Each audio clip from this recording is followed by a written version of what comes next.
नमस्कार साथियों, स्वागत है आप सभी एस्पिरेंट का इस आइकॉनिक एस्पिरेंट पे। साथी कैसे हैं आप लोग? आशा करता हूं कि सभी लोग अच्छे होंगे और अपने तैयारी को बहुत ही खूबसूरत से कर रहे होंगे।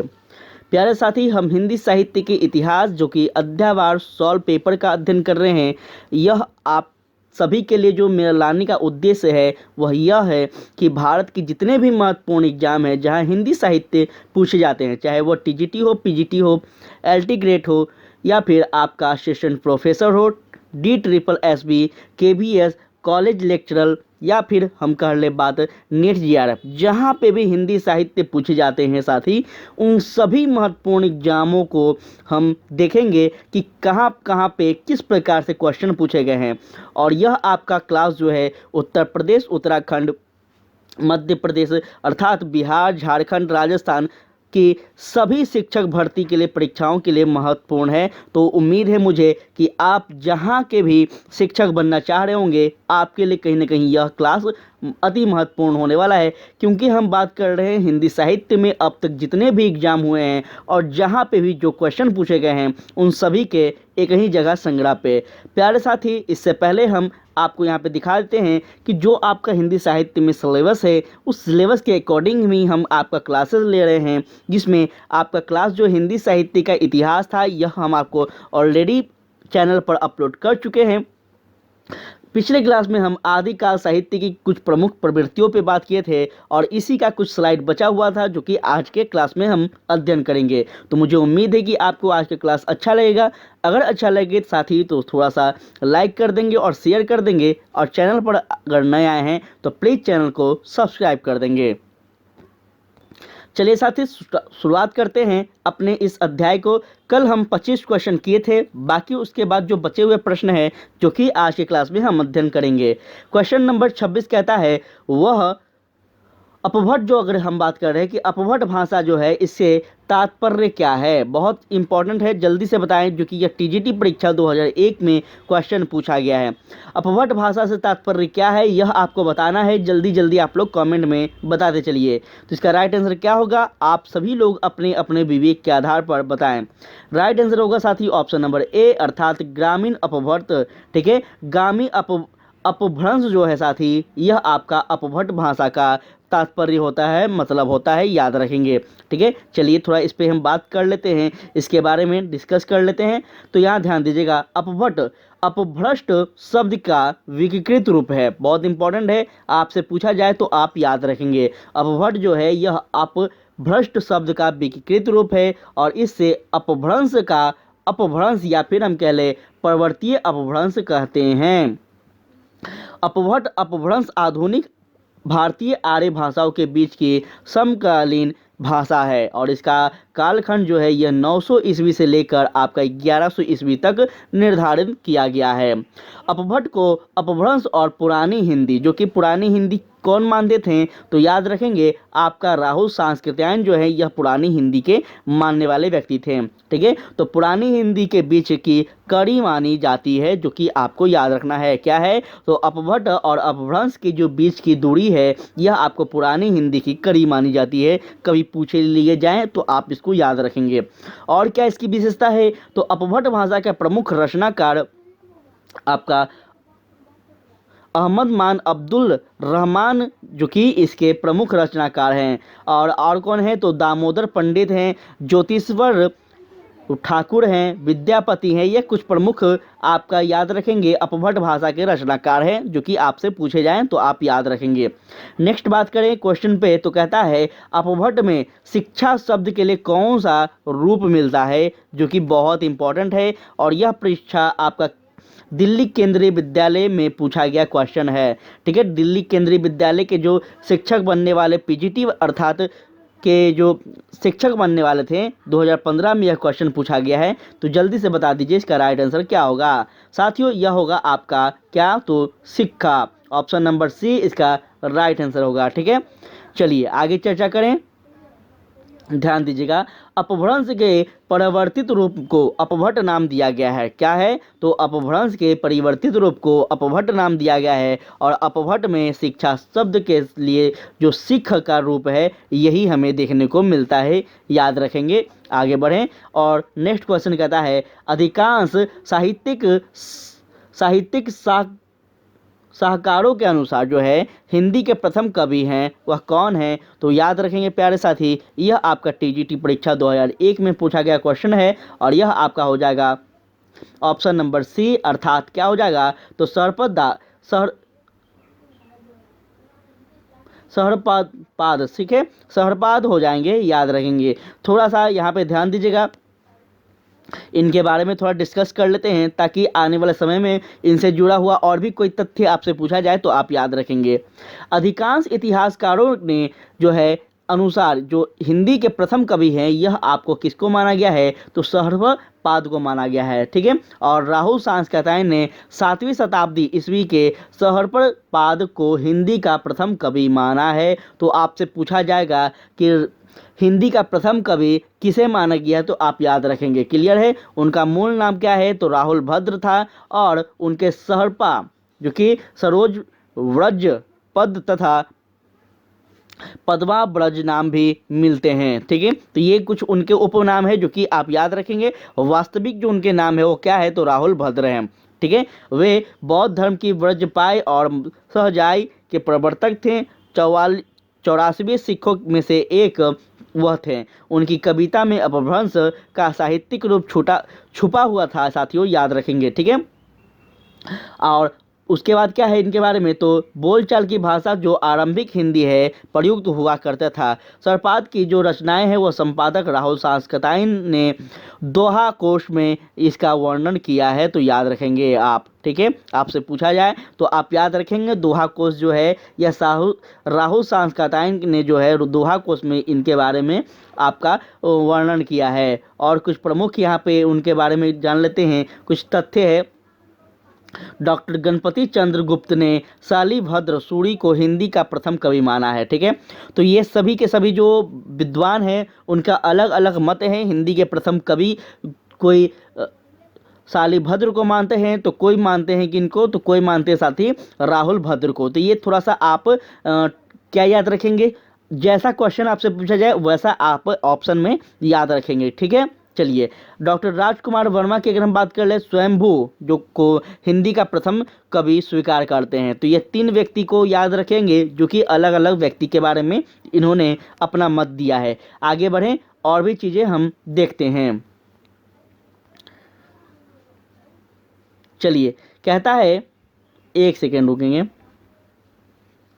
हाँ चलिए, ठीक है। चलिए यहाँ ध्यान दीजिएगा, कहता है हिंदी के किस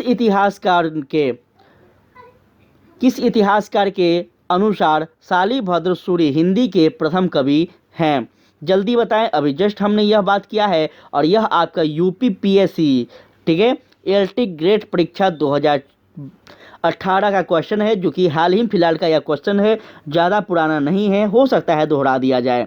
अभी आपको नीचे वाले स्लाइड में हम दिखाए हैं इसके बारे में, तो यह आपको याद रखना है। डॉक्टर गणपति चंद्र, ठीक है, गणपति चंद्र गुप्ता ने जो है शालिभद्र सूरी को हिंदी के प्रथम कवि के रूप में माना है। और सिद्धों का प्रथम कवि कौन है? तो यह आपको याद रखना है, कौन है? तो सहरपा है। कौन है साथी? सहरपा। सिद्धों के प्रथम कवि कौन है? सहरपा हैं, जो कि केंद्रीय विद्यालय परीक्षा टीजीटी के लिए आपका पूछा गया 2015 का क्वेश्चन है। सहरपाद को हिंदी का प्रथम कवि माना गया है, किसके द्वारा?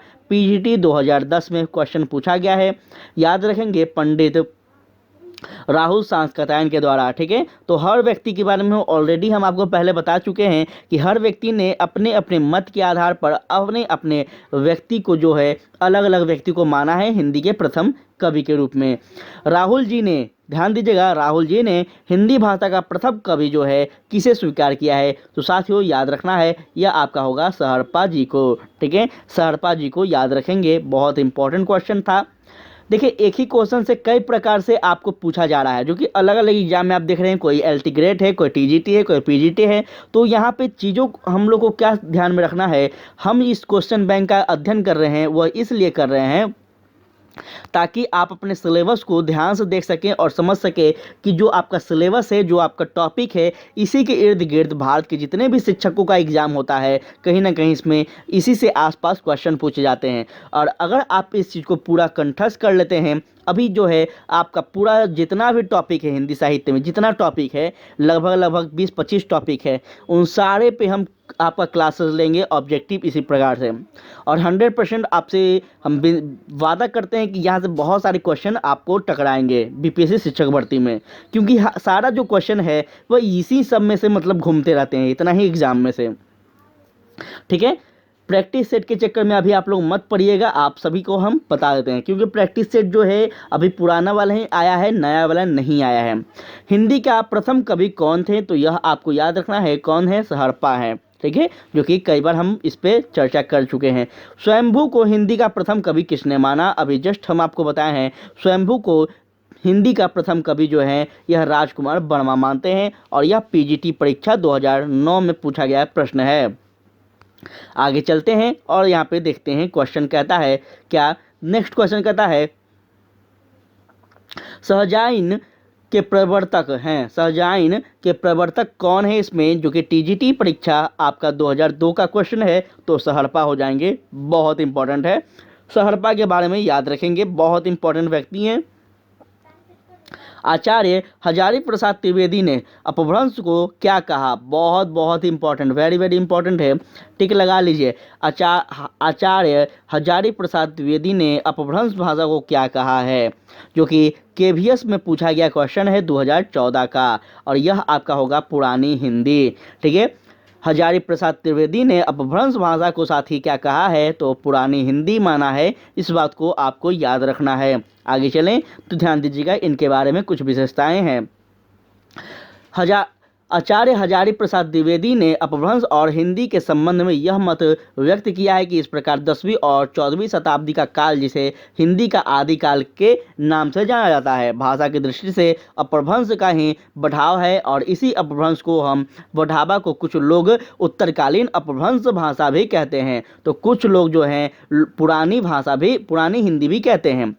12वीं शताब्दी तक निश्चित रूप से अपभ्रंश भाषा ही पुरानी हिंदी के रूप में चलती थी, परंतु याद रखना है इनमें से नए तत्सम शब्दों को आगमन शुरू हो गया था, और इस प्रकार वे अपभ्रंश को हिंदी के से अलग रखना चाहते थे। फिर भी उन्होंने अपभ्रंश के उत्तरकालीन साहित्य के आदिकाल को ही सामग्री मानकर उसका विवेचन किया, और रामचंद्र शुक्ल ने पुरानी हिंदी को ही क्या माना है साथियों, तो प्राकृत भाषा हिंदी माना है, या फिर अपभ्रंश माना है, जो कि काफ़ी महत्वपूर्ण है। देखिए ये जितना भी हम आपको पूरे व्याख्या के साथ डिटेल में करवा रहे हैं, इससे क्या इम्पोर्टेंस है इसका, तो याद रखेंगे। अगर आपका क्वेश्चन जो है वो शायद ये क्वेश्चन में से ना आए, दोहराया जाए, लेकिन इसमें से 100%, 110% जो है यहाँ से आएंगे, क्योंकि ये जो थ्योरी है आपको बीच बीच में हम दिखा रहे हैं, ये उनके बारे में विशेषता को दर्शाता है। ठीक है, तो इसको थोड़ा सा आप लोग सीरियस लीजिए, और हो सके तो प्लीज़ शेयर करते चलें। काफ़ी महत्वपूर्ण क्लासेस के साथ ही आपको नहीं मिलेगा ऐसा क्लास, वो भी निःशुल्क। प्लीज़ आपसे विनती है, आप लोग थोड़ा सा सेशन को शेयर करें और चैनल को थोड़ा आगे बढ़ाने में सपोर्ट करें। 10वीं से 14वीं शताब्दी के साहित्य को किस विद्वान ने आदिकाल के अंतर्गत रखा है, जो कि काफ़ी महत्वपूर्ण है, और अभी आपने यहाँ पे अध्ययन किया है, क्या किया है, तो यहाँ देखिए 10वीं से 14वीं शताब्दी के काल, ठीक है, इसको आचार्य हजारी प्रसाद त्रिवेदी ने क्या माना है, तो साथ ही अपभ्रंश और हिंदी के संबंध में मत दिया है। याद रखेंगे, काफ़ी महत्वपूर्ण है। तो चलिए यहाँ पे आपको देख लीजिए और अपना आंसर दीजिए, अपना आंसर दीजिए। देखिए यहाँ से कितने क्वेश्चन आपको मिलेंगे इस थ्योरी से, तो यह आपका right answer option number D होगा। आगे बढ़ें और कहता है पुरानी हिंदी नामकरण किसने किया। बहुत इंपॉर्टेंट है, जो कि आश्रमपति अर्थात प्रवक्ता परीक्षा 2012 में पूछा गया क्वेश्चन है और यह आपका होगा ऑप्शन नंबर बी। क्या हो जाएंगे तो चंद्रधर शर्मा गुलेरी। चंद्रधर शर्मा गुलेरी के द्वारा साथियों याद रखिएगा पुरानी हिंदी का नामकरण इन्हीं के द्वारा किया गया है, जो कि अति महत्वपूर्ण है। चलिए इनके गुलेरी जी के बारे में कुछ जान लेते हैं।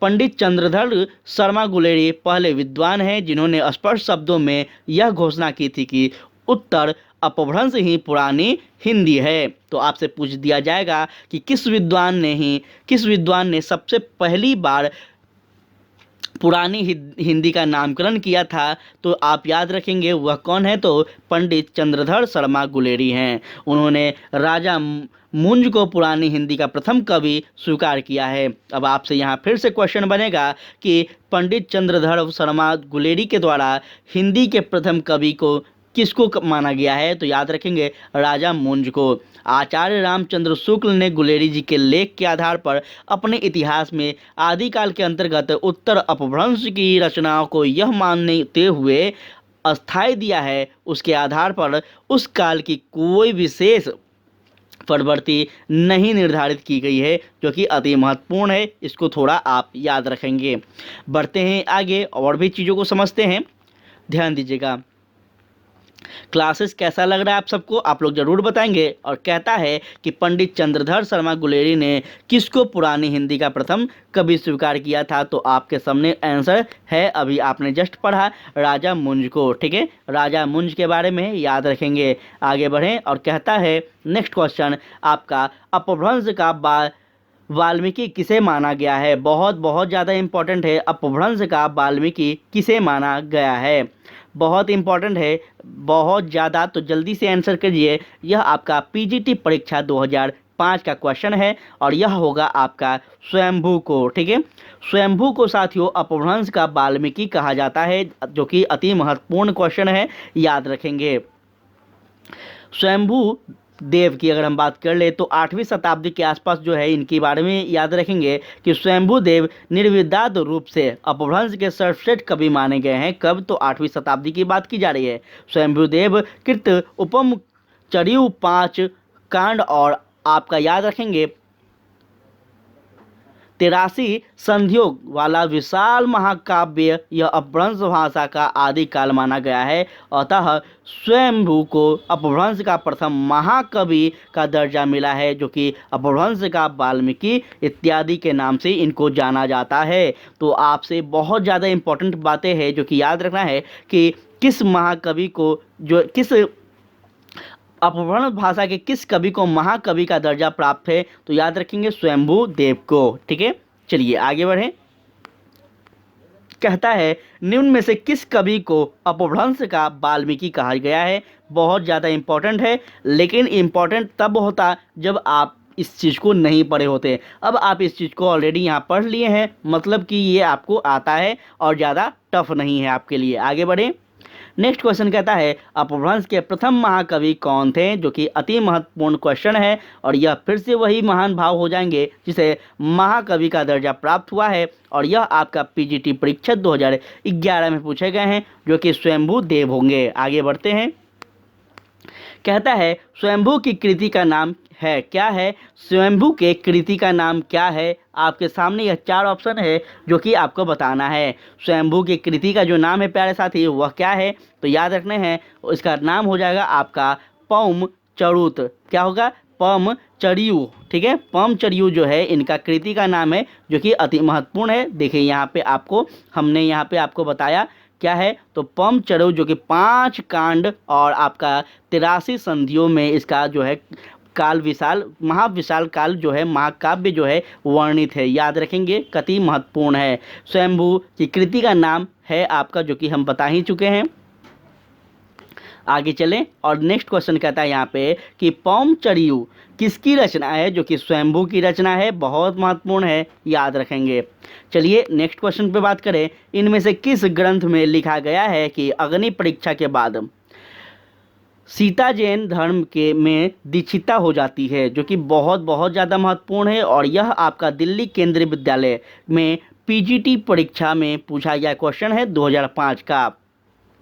किस ग्रंथ में लिखा गया है कि अग्नि परीक्षा के बाद सीता जो है जैन धर्म के दीक्षिता हो जाती हैं? तो यह आपको आंसर देना है, जल्दी जल्दी देते चलिए आंसर को। और यह आपको याद रखना है, यह आपको कहाँ मिलता है साथियों? तो यह आपको पौंचड़ियों में मिलेगा। कहाँ मिलेगा? पौंचड़ियों में। तो यह आपका किसका रचना है? तो स्वयंभू का, याद रखेंगे। आगे बढ़ते हैं। और पमचरु जो कि स्वयंभू कृति चरित्र काव्य से है, यह 5 कांडों में विभक्त है।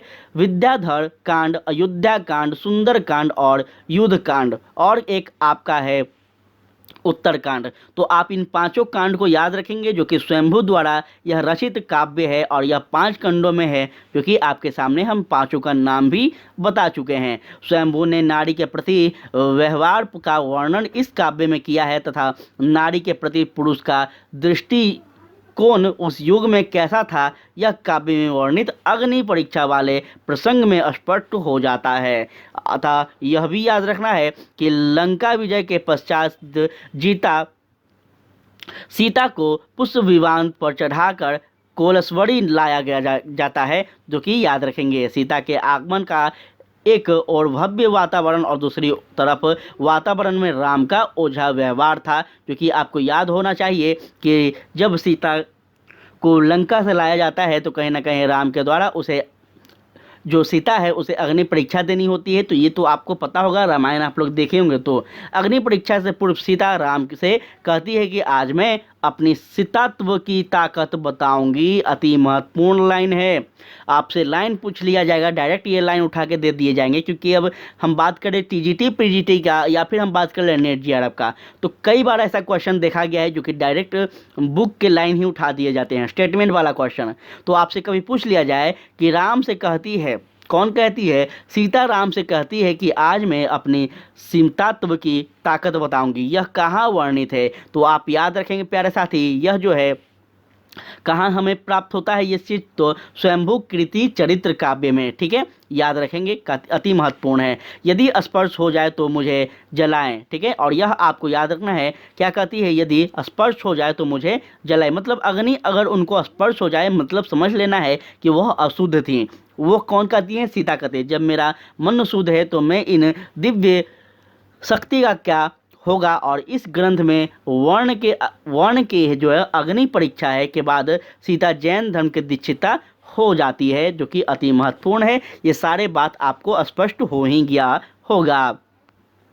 ध्यान दीजिएगा, कहता है नेक्स्ट क्वेश्चन, इनमें से कौन सा ग्रंथ लैखिक चरित्र काव्य माना जाता है?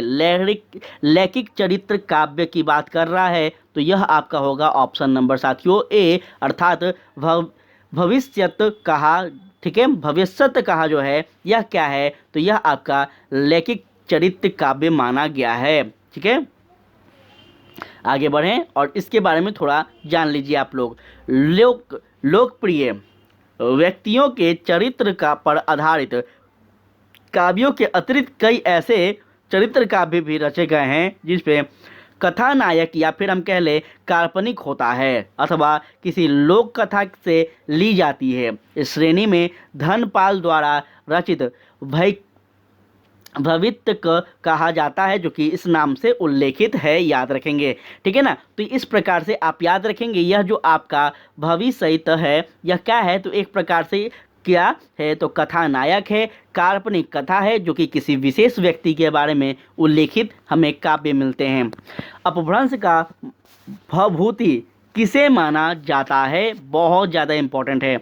अपभ्रंश का भभूति किसे माना जाता है, जो कि पीटीटी परीक्षा 2010 का क्वेश्चन है, और यह होगा आपका कौन? तो याद रखेंगे पुष्पदंत। ठीक है, पुष्पदंत जो है इनको अपभ्रंश का क्या कहा गया है साथी? तो भभूति कहा गया है, जो कि बहुत इंपॉर्टेंट है। इस प्रकार से क्वेश्चन का जो लेवल है आप देखिए कितना सुंदर, कितना बेहतर है। अपभ्रंश का भभूति जो है पुष्पदंत को माना गया है, याद रखेंगे। तो चलिए बढ़ते हैं आगे और सारे चीज़ों को हम स्पष्ट कर देते हैं आपके समक्ष।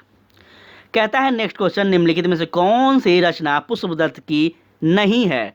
ठीक है, नहीं है बोल रहा है, ध्यान से क्वेश्चन को देखिएगा। और पीटीटी, यह आपका टीजीटी परीक्षा 2010 का क्वेश्चन है, तो जल्दी से बताएं क्या होगा। साथ ही यह आपका हो जाएगा ऑप्शन नंबर डी, क्या है, तो पौम चरियू है। पौम चरियू किनकी रचना है, तो याद रखेंगे आप, यह आपको हम बता ही चुके हैं यह किनकी रचना है। चलिए देख लेते हैं थोड़ा सा यहाँ डिटेल में। पौम चरित जो है साथी, पौम चरियू यह पुष्पनंद की रचना नहीं बल्कि यह क्या है, तो स्वयंभू की रचना है, याद रखेंगे। इनकी दो अन्य रचनाएं जो कि ऋठिमेनी चरियू और एक आपका स्वयं भू छंद है, जो कि याद रखेंगे। पुष्पदंत की 3 रचनाएं मिलती है, एक आपका महापुराण, जय कुमार और चरियू या फिर हम कह लें जस हर। ठीक है, तो ये आप तीनों रचनाएं इनके बारे में याद रखेंगे। कौन सी रचना स्वयंभू कवि की नहीं है इसमें से, चलिए बताइए कौन सी रचना स्वयंभू कवि की नहीं है। तो अभी आपने देखा कि महापुराण जो है ये स्वयंभू कवि की नहीं है, यह किनकी है, तो यह पुष्पदंत की है, जो कि आप याद रखेंगे। ठीक है, आगे बढ़ें और नेक्स्ट क्वेश्चन कहता है कि खड़ी बोली में सबसे पहले काव्य सृजन करने वाले कवि हैं, कौन है। खड़ी बोली में सबसे पहले काव्य सृजन करने वाले जो व्यक्ति हैं, जो कवि हैं, वह कौन है। सूरदास, अमीर खुसरो, तुलसीदास या फिर इनमें से कोई नहीं। प्यारे साथी, इसका राइट आंसर होगा अमीर खुसरो। अमीर खुसरो जो है खड़ी बोली के एक महान कवि थे और इन्होंने काव्य सृजन पहली बार किया था, जो कि आपको याद रखना है। चलिए डिटेल में जानते हैं इनके बारे में। तो यहाँ खड़ी बोली की बात कर रहे हैं। खड़ी बोली में सबसे पहले काव्य सृजन करने वाले कवि जो थे, यह आपका अमीर खुसरो थे। इस भाषा का इस नाम जो कि हिंदवी कहा गया है, नाम में उल्लेख सबसे पहले उन्हीं ने किया था, अपनी रचना में मिलता है उनका। हालांकि वे फारसी के भी अपने समय में सबसे बड़े भारतीय कवि थे। मुरली लिखने, ठीक है, याद रखेंगे, मुकड़ी लिखने का सर्वप्रथम प्रयास उन्होंने ही किया था। और अमीर खुसरो की प्रसिद्ध रचना जो है आपका यहाँ पे है, क्या है, तो पहेलियाँ हैं, कुमरियाँ हैं और क्या है साखी, तो याद रखेंगे आपका खालिक बाड़ी है। ठीक है, तो यह सूखने तथा गजल इत्यादि की कुछ प्रमुख आपका रचनाएं हैं, जो कि आप याद रखेंगे। नेक्स्ट क्वेश्चन कहता है खड़ी बोली हिंदी में सर्वप्रथम रचना करने वाले कवि का नाम बताएं। तो जाहिर सी बात है यह अमीर खुसरो ही होंगे। आगे बढ़ें। नेक्स्ट क्वेश्चन कहता है, यहाँ पे ध्यान दीजिएगा, मुकड़ी लिखने का सर्वप्रथम प्रयास किस कवि ने किया था। तो जाहिर सी बात है, अभी अभी आपको हम सारा का सारा डिटेल दिए हैं। अमीर खुसरो के द्वारा सबसे पहले जो है मुकड़ी लिखने का प्रयास किया गया था, यह आपको याद रखना है। ठीक है ना। तो साथियों, आज के लिए जो है हम यहीं पे क्लास को अपना वाणी को विराम देते हैं। नेक्स्ट क्लास में हम और आगे के जो क्वेश्चन है उस पर हम डिस्कस करेंगे, जो कि बहुत सारे क्वेश्चन हैं अभी हिंदी साहित्य में जो हम लोग को डिस्कस करना है। ठीक है, तो आप लोगों को कैसा लगा क्लास, यह आप लोग बताएंगे। अगर अच्छा लगा हो तो प्लीज़ शेयर करिएगा, थोड़ा लाइक कीजिएगा और साथ ही सबसे इम्पोर्टेंट बात, अपना फीडबैक ज़रूर देंगे कि ठीक है कि कैसा लगा क्लास, क्या क्लास में खासियत था या फिर क्या कमी था। कोई त्रुटि हो तो भी वो बताएं, हम उस चीज़ को बदल पाएंगे। साथ में और भी आपको इसके साथ साथ क्या चाहिए यह भी आप लोग बताइएगा। वैसे हम जीएस की अगर हम बात कर ले तो जीएस के लिए भी हम आपको प्रैक्टिस सेट चला रहे हैं, जो कि सुबह शाम दोनों अपलोड हो रहा है। ठीक है ना। तो आप दोनों अपने सब्जेक्ट को भी कमांड करें और साथ में जीएस भी पढ़ा कीजिए। चैनल पे आपको जो भी सुविधाएं, जो कुछ भी आपके सिलेबस के अकॉर्डिंग होगा सब कुछ मिलेगा, जितना हो पाएगा। जो कुछ कमी हो तो आप लोग बताएं, ताकि आपको आने वाले समय में हर चीज़ बेहतर मिले। और हाँ, पीडीएफ के लिए आप हमारे टेलीग्राम को ज्वाइन कर लेंगे, वहीं पे मिलेगा। ठीक है साथी, जय हिंद, जय भारत।